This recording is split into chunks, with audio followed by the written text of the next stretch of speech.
السلام عليكم ورحمة الله وبركاته. ازيكم عاملين ايه؟ يا رب تكونوا بخير.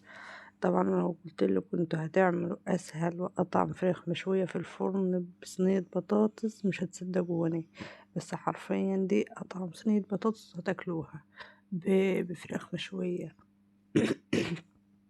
بصوا، انا مقطعة بطاطس وجزر. طبعا اختي اللي مقطعهم عشان اكون صريحة. بطاطس وجزر وبصل وفلفل، مقطعهم بس ترانشات كده. ومعايا طبعا طماطم وشوية صلصة وتوم، ولو حابين شطة خضرا حطوا شطة اللي هي حراقة. وهنحط ملح وتوابل، فلفل أسود، هنحط شوية كمون، شوية شطة، شوية بابريكا. التوابل اللي انتوا حابينها. تمام.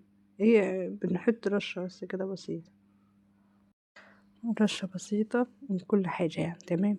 كده كده الفراخ أنا متبلاها وحطها في التلاجة. ولما بعوزها اطلعها واحط ونعمل الطريقة دي البطاطس.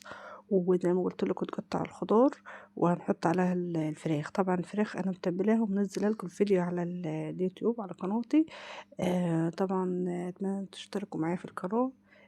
يوميات مسابقة، هتلاقوا الطريقة. وعايزة هقولها لكم تاني يعني. بصوا، على حسب يعني افتكر اقول لكم انا حطيت ايه فيها. بجد والله العظيم تحفة. انا حاطة في التتبيلة بصل وليمون، وحاطة فيها توابل من التوابل دي برضو، توم باودر بتاع ده، آه، شطة وبابريكا وفلفل أسود وشوية ملح وفلفل أخضر وطماطماية، وخلطتهم في الخلاط ناعم خالص وحطيتهم في التلاجة. وزي ما بقول لكم انا لما اطلعهم وخل، بس ما تكتروش خل. تمام. وتتبلوها وتحطها في التلاجة لما تعوزوها بقى تعملوها. بجد خطيرة.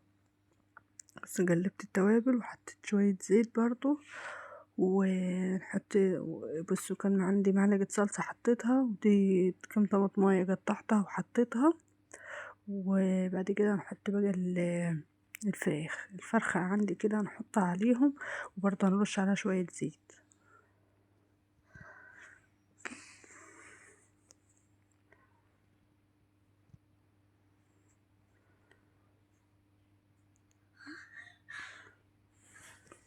اللهم صل وسلم وبارك على سيدنا محمد. بصوا بقى، خفيفة ولذيذة وسهلة، وممكن تعمل بقى شوية رز جنبيها. تحفة تحفة تحفة والله. بجد الفراخ كانت طعمها رهيب.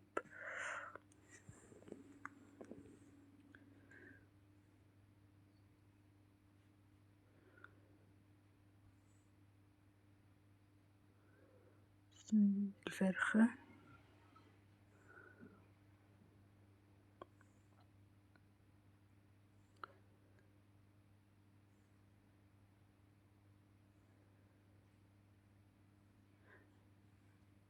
انا الكيس كان فيه برضو باقي التتبيله، زودت بشويه. احنا كده كده هنحط شويه ميه، فانا زودت الكيس بشويه ميه وهنحطهم عليه. لازم تحط شويه ميه، نص كوبايه كده، وحطيتها معاهم.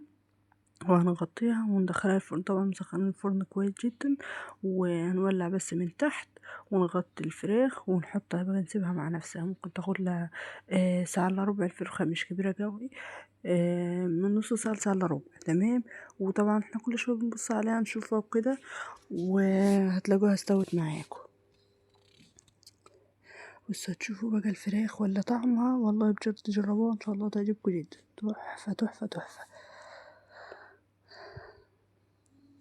رشيت عليها برضو شوية زيت من على الوش، وكان عندي شوية طماطم زودت شوية حبة صغيرين، وبس كده غطيتها ودخلتها الفرن. بصوا بقى بعد ما استوت خطيرة. جربوها ان شاء الله تعجبكم. ده كان الفيديو بتاع النهاردة. سلام.